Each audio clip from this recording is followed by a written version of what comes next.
of you.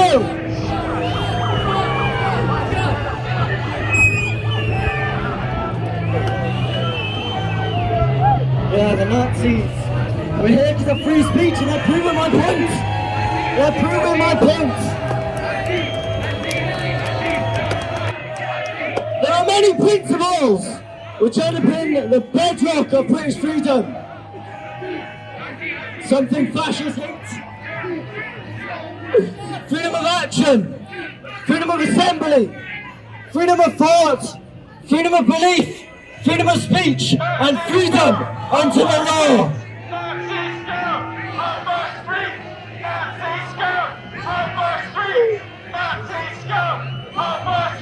Fucking love it. I love it. I absolutely love it. Freedom of speech is among the most important, without which we are no longer living in a free society. If only one side of the debate is heard, then how can we truly say we live in a democracy? Benjamin Franklin once said, "Whoever would overthrow the liberty of a nation must begin by subduing the freeness of speech." They do this to shut down the ability to spread alternate arguments. They don't like different opinions. Those that may be harmful to the official narrative and their own political agenda. Over the course of my research, I have found that the highest ranked universities are often the most restrictive around free speech, like Cambridge, Imperial College, etc. What did it say about the state of our education system? Well, the universities with the highest ranked educational standards are the ones where students aren't allowed to express free thought or have a different opinion. Fucking hell, I'm dizzy. They're making me work for it, like. Universities are meant to be the guardians of free speech and debate. They'll run out of energy eventually, don't worry. However, they removed the very essence of that in 2016. Pre the infamous year of Brexit, of my favourite word, the university free speech rankings showed the majority of universities to be upholding students' rights to say what they want to say. But that would change drastically in 2016, when that number shifted to less than 10%, with 90% silencing offensive opinions. Remember what Ike said back in 2008? Problem, reaction, solution. They create the problem, which is, in this case, is the rise of the far right, because me and Wednesday, we're far right, yeah? Which forces people to react, and then they come up with a solution that they wanted all along, which in this case is a shutdown of free speech, which they're proving my point. They don't like opinions. Free speech became a hot topic around this time, with Twitter, YouTube and Facebook deciding they were going to move all so-called misinformation. But the biggest target of all was universities. They hoped that by controlling the flow of information and punishing students for saying something they deem hateful, they could, in essence, re-educate the future into believing what they are told without ever questioning it. This is exactly how Marxism works.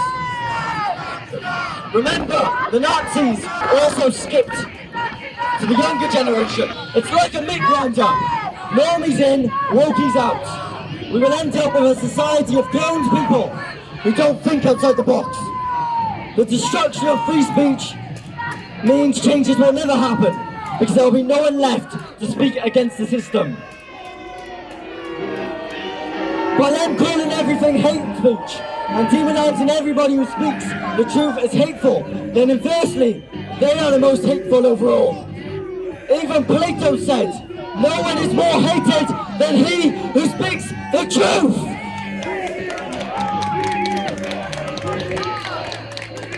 The people who do that are spewing more hate and harm than anybody else.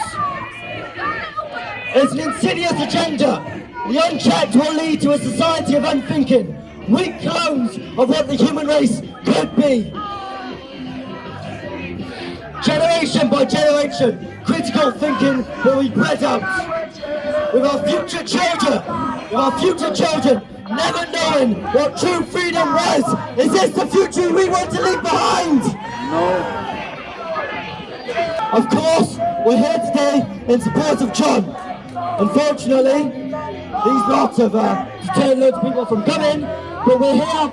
We don't care about the numbers, we're here because of John. Let me give a basic rundown of what he did. For anyone who's interested in this, the full article on this on urbanscoop.com, urbanscoop.news. He attended a university seminar which contained between 50 to 100 research professors and PhD students.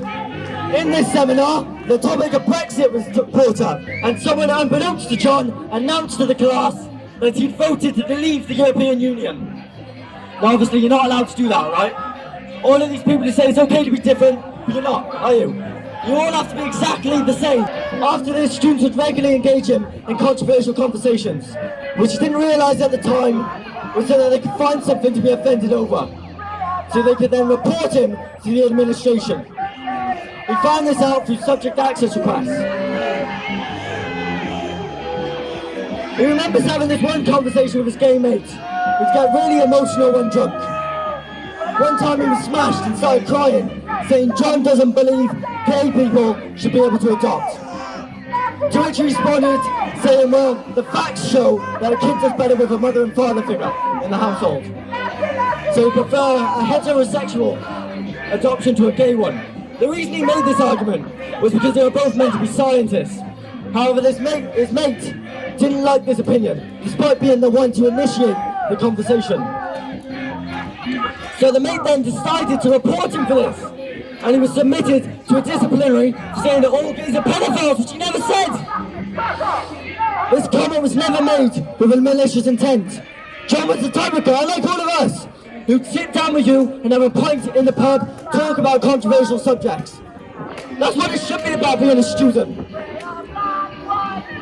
Whether you agree with this opinion or not, no one should ever be discriminated against for their opinions or belief systems. John later uncovered emails between staff faculty admitting they wanted him gone, and actually asking students if they could come forward with complaints about him. Has this become socially acceptable, the norm, where university administrators are openly allowed to conspire against a student because they don't conform to their ideology? What kind of dangerous precedent does this set for free speech? He was in and out of disciplines for years. To go through all of them could take his hours. But he was ultimately kicked out because of a letter he'd sent to his university's president. The university had published the Race Matters of Manchester report, which, as you could probably guess, is just a cultural martyr's anti-white hit piece, which badly represents British history. This led John to email the university president an extensive list of his concerns, with the predominant one being the fact this report was written by a non-white person. If there was an increase in hostilities against white people as a consequence of BLM, or if the university's report was seen to increase racial tensions, then he wouldn't suffer any reprisals. The fact that he's not white meant he could say bad things about British history with no risk of a violent reprisal against him. This resulted in another disciplinary, where he was accused of committing a racial attack against the author of the report. Not a physical one, just a verbal one. Even though the author never saw John's letter and was allowed to verbally attack white people. Now John had only started work that week, and so when he got a call from his employer after the meeting had started, he had to answer it. The officials refused to adjourn the meeting and carried it on during his temporary absence. By the time John got back, he didn't know what was going on, and they told him they were not going to let him finish his PhD, and were just going to flat out refuse to assess his thesis. So after 5 years of work, they weren't going to assess his thesis because of his opinions. That's basically what happened, yeah? But we're the fascists, right? Again, whether you disagree with him or not, shouldn't come into account here. He listed his concerns and was praised for doing so. Thanks for your applause, mate, really appreciate it. And he was punished for doing so. victimised for free thought by a university that is meant to be a bastion of debate and free speech. Now, even though they were meant to, for the most part, they didn't tell John who had made the complaints. He only found out later through GDPR requests. This meant he was constantly on edge because he had no idea who was reporting him. His friends were engaging him in these conversations, reporting him. He had no idea who, which scared him into shutting up. John was being forced to censor his speech, which they hoped, a bit like negative reinforcement, would stop him from thinking in ways he didn't like. He remembers the 2019 Ireland abortion referendum. It allowed the Irish Parliament to legalise abortion, right? A bunch of other PhD students walked into John's office celebrating about that, saying that the result of the referendum was a massive victory for women everywhere, right? John asked them to leave, basically saying that he would like to reply and debate them, but he was afraid they was reporting, right? He even used buzzwords like, I'm Catholic and this is offending me, right? You're not going to believe this. They ended up leaving and they reported him and he ended up in another disciplinary. He didn't respond, didn't engage in the debate, but he says he made students feel uncomfortable and so they punished him for it. There was just no winning. This should point out the blatant double standard. So a question must be asked. Are we going forward in this country or are we going in a backward spiral? There are many lessons in history that serve as a warning that we should all be mindful of. Are we to be treated like the witches of Salem, who were held under the water until they drowned to prove their innocence?